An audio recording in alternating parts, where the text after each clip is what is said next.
Hi there, crafters. It's Sheila with SheilaStamps.net, and today we are using Timeless Tulips, and this is a sweet little birthday card we'll be making. Let's get started. Okay, so for this card we are using Timeless Tulips, and we're going to be using this Happy Birthday. And I'm using some Christmas paper, but I just wanted to show how it doesn't have to necessarily be a Christmas card. So I have a piece of the Snowflake Splendor, and this is cut at 3 3/4 by 5. I'm going to come in with my Highland Heather, and then I have our sentiment mounted on clear block G.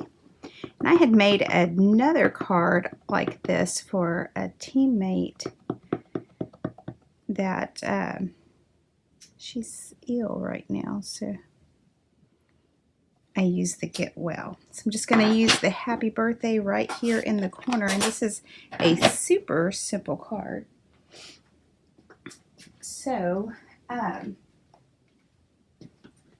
going to use my Stampin' Seal Plus,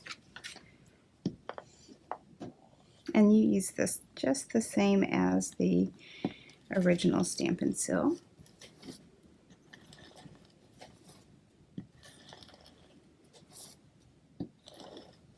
And the reason I'm using the Stampin' Seal Plus is because I'm using our blue glitter paper, and this is cut at 4 by 5 by 5 1/4. But I just want to make sure that it stays on really good.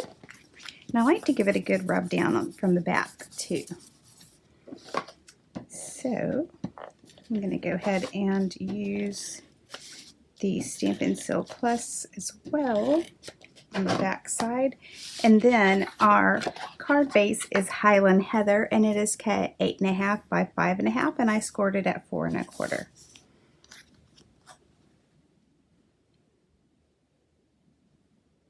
And you could mass produce these cards very quickly and very easily. Next, I'm going to come in with the Iridescent Pearls, and I'm just going to place 3 in these corners. All right, so there you have it, a quick and simple birthday card. Thank you for watching, and if you need any of these supplies, please click on my online store. It's in the YouTube description below. Bye!